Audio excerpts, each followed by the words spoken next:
There are two sides to GoDaddy. There's the sexy side represented by Bar Raffaelli, and the smart side that creates a killer website for your small business represented by Walter. Together, they're perfect.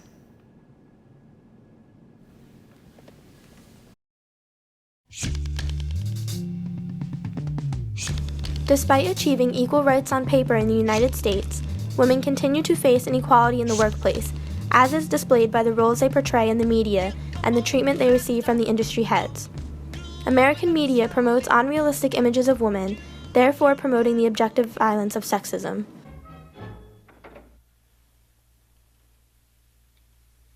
Pickering, why can't a woman be more like a man? The top U.S. grossing film from 1950 to 1959 was Lady and the Tramp. This film supports the idea that females, even female dogs, are not independent enough to remain and do well on their own, and that they rely on others, specifically males, to help them throughout their lives. Other top U.S. grossing films of that time period include Sleeping Beauty, Cinderella, and Some Like It Hot. Sleeping Beauty and Cinderella are two stories about girls who are rescued by princes.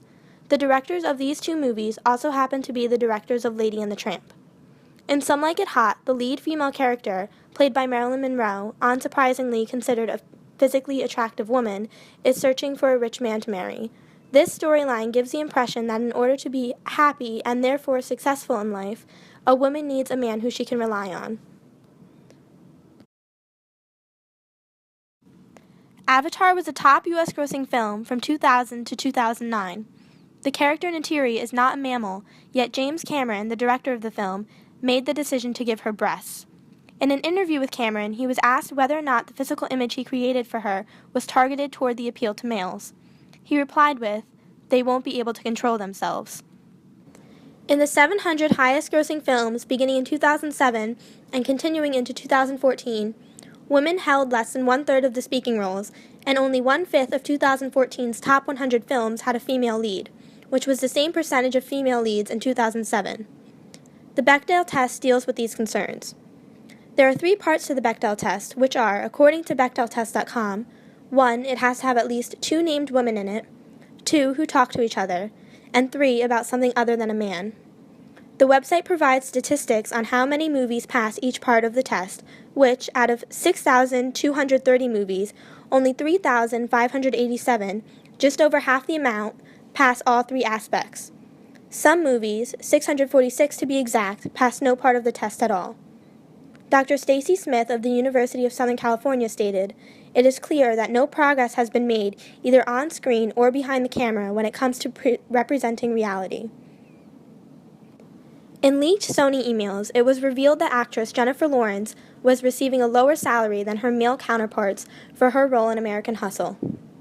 A study done by the Los Angeles Times in 2012 stated that a minuscule 18% of women are included in the Academy of Motion Picture Arts and Sciences for the producing category.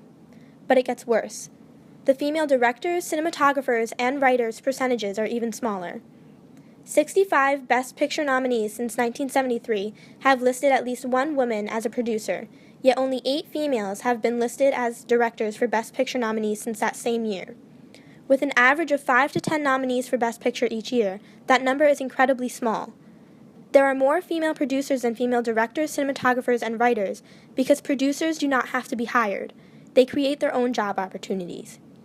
Brad Simpson, producing partner of American film executive Nina Jacobson, admitted that Hollywood has a current system that devalues producers.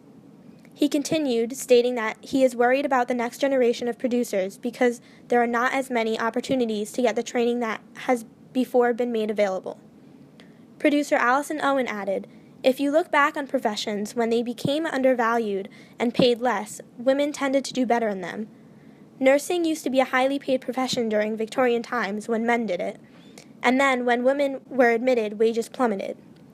Concluding that, even if women do continue to make professions as being producers, their wages will decrease dramatically, and the field will be devalued and underappreciated, which does nothing to help decrease the sexism in Hollywood. Rather, it promotes the sexism further by undervaluing the work that women do.